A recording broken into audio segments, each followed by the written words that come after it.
Hello, hello. It is Monday. It's 7 o'clock Eastern. So we are doing What's the Big Idea? Because that is the big idea that I had a long time ago. It's like, what if we did it every Monday?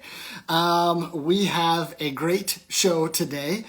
We have a there he is, Mr. Brendan Collins. I'm going to invite him into this in just a sec. We have a great quiz. I'm very excited to see how he does. Brendan was the officiant at my wedding, longtime friend, big space nerd, and just the best. Let's get him in here. Go live. Connecting.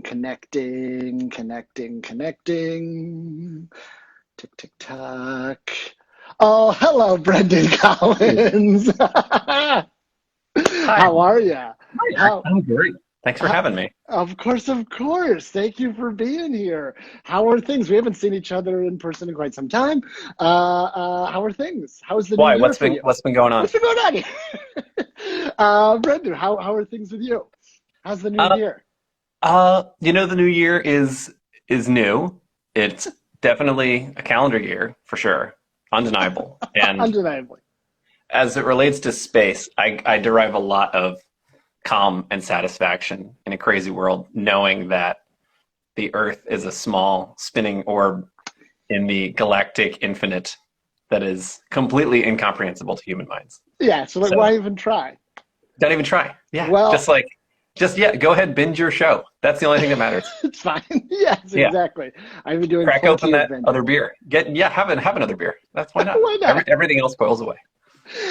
In the infinite cosmos. Well, we're going to put that theory to the test because you do have to get these answers right on What's the Big Idea. We have a brand new set of graphics here. How about that? Oh, very fancy.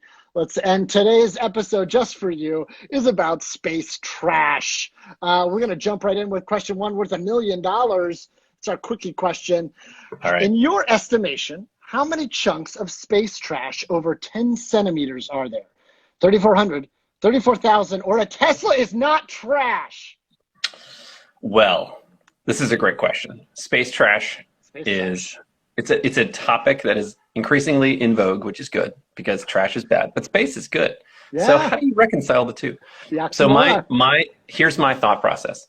So space trash, for those of you who don't know, Mm, space trash is detritus or refuse left over from launching yeah, thousands of things into space over the last 60 years. yeah, And this could be like the parts of the rocket that protects the satellite as it's being launched. And then when you get up yeah, into space where there's no air, you just get rid of that little chunk. Or it could be from things actually colliding in orbit at yeah. 22,000 miles an hour, which then creates thousands and thousands and thousands of shards of things. So I'm going to say, just because if there has been one space collision, it means there has to be at least 10,000 pieces. So I'm going to say Sure. 34,000. 34,000. These are just the big ones. So 10 centimeters. This is the biggest category they have.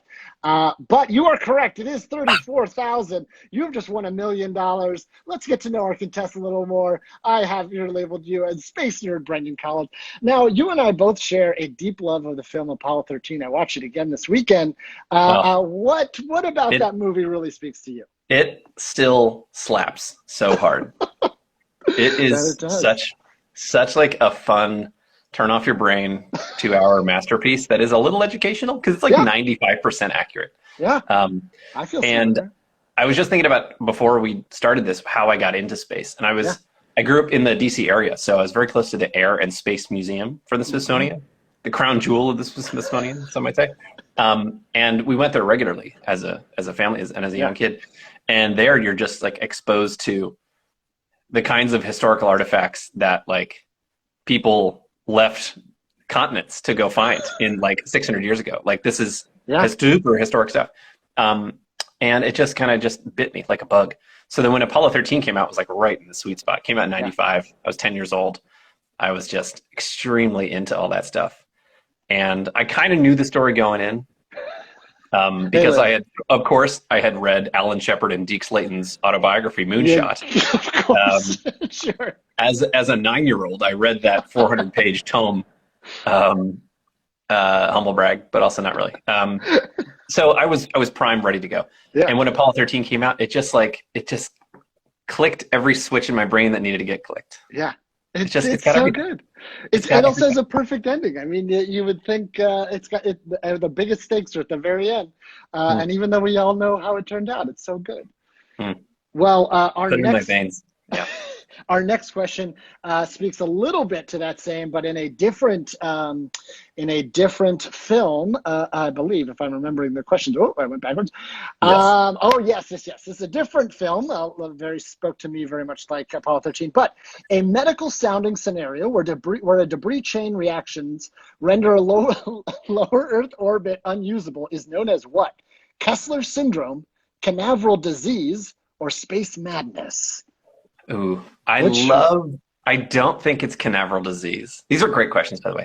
I don't think it's Canaveral disease because I feel like scientists play disease for like the literal definition of that pretty close to the chest. So they're not going to be willy-nilly about some like scientific hypothetical. Mhm. So space madness, obviously, I want it to be space madness so badly because it is mad. Like the Yeah, situation I was describing earlier, where like just it's when you go into space, it's nothing but shards hitting each other, and you yeah. can't get through it without That's dying. space madness. It's a That's good. space madness, and there's no way to fix it. There's That's no way to true. fix it. You just gotta wait it out, or There uh, aren't any nets. You yeah, have to wait until it all spends, decades, hundreds of years falling back into Earth. decaying. So I'm gonna say Kessler syndrome. You are absolutely correct. It is Kessler syndrome. Space madness is also the disease they catch on in Armageddon when they go crazy on that asteroid. Uh, Yes, that and one rang a bell. Peter Stormare also has early space madness on the Mir space station as they are refueling both shuttles, I believe. It's space mad, or wait, was it space dementia? I don't remember. Anyway, Who cares? you won $1 million. Next up, we have $5 million. Okay. We're getting into solutions here. We're starting to get closer to solutions. This one is one idea to clean up space trash is to fire lasers at debris from Earth, and that is called a laser blank. Is that a laser broom, a laser clearance beam, or a kill ray, Mr. Bond? Now, come now, Mr. Bond. I think, yeah, I can imagine all the nerds at NASA being James Bond geeks as well. Oh, So absolutely. um, I think it's a broom because people who study orbital things know that the key to thinking about how do you actually get in space and stay in space without dying is you have to take advantage of gravity. Yeah. And when you sweep something, you are taking advantage of how inertia works, where you move the dirt over and you know it's not going to slide forever. You're just getting it out of the way.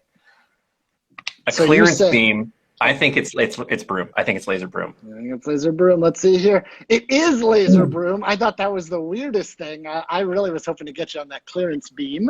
Unfortunately, I did not. So you are 3 for 3 so far. Total, I think, $7 million thus far. And Uh, if I lose from here on out, I have to not only do I lose the 7 million, I have to pay you seven oh yes, million, right? absolutely. Okay. Yes, this is all done. Every question is double or nothing. Yeah. Uh, next question here. This is real big or real fake.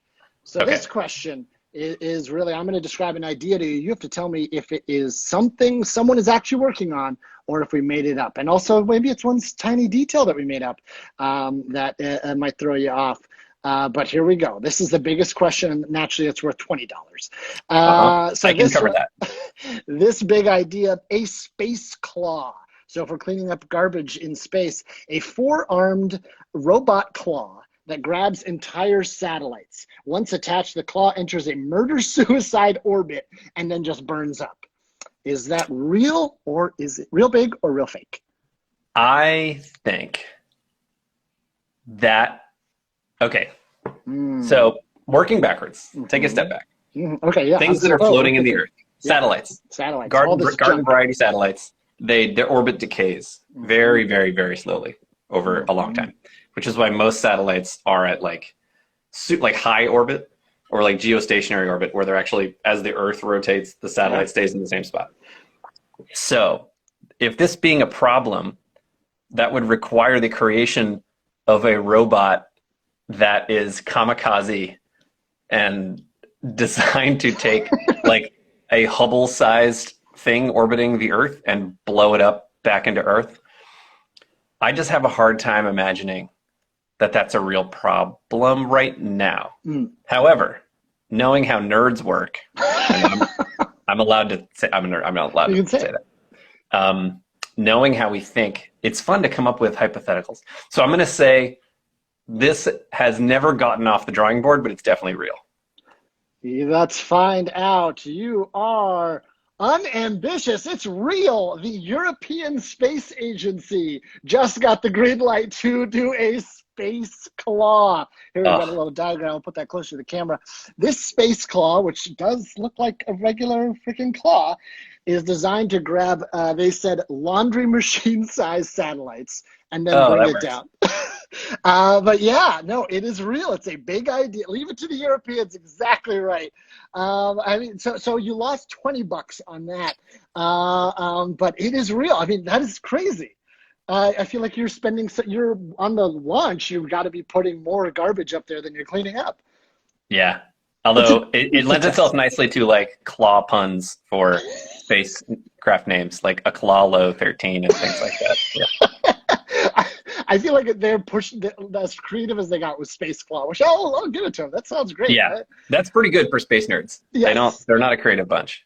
Our last question. This is for $1 trillion. This is the big dumb question. We get real dumb, so it's worth a lot of freaking fake money.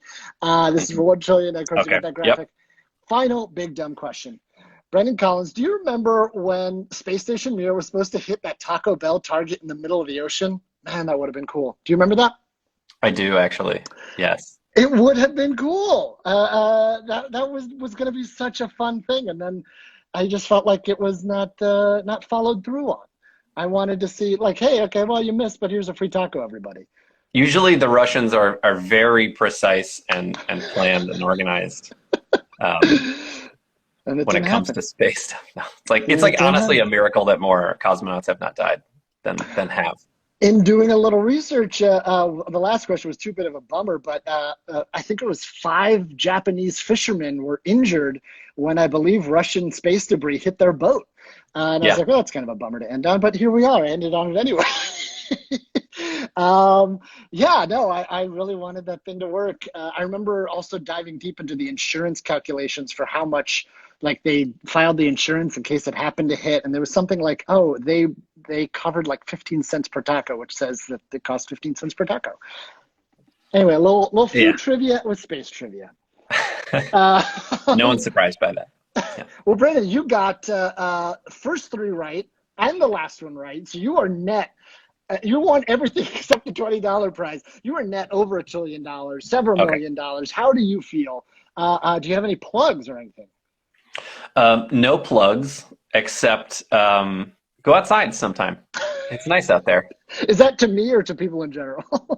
Just to Just me. in general, whoever decides to watch this, yeah, it's Oh, nice out excellent. there. Yeah. Yeah. Uh, No other plug. Yeah, that's it. That's the only plug I got. well, Brendan, thank you so much for being on the show this week. Next week, we have some other scientists who are working on hydrogen. What is it? They're turning wheat into fuel. It's actually kind of crazy. They both wanted to appear at the same time. So we're going to see them next week. Hopefully, we'll see you next week as well. Thank you so much for being on What's the Big Idea? And keep thinking of big ideas. Always a pleasure to hang out with you. Always. Good night, All right. everybody. Talk to you later, Brendan.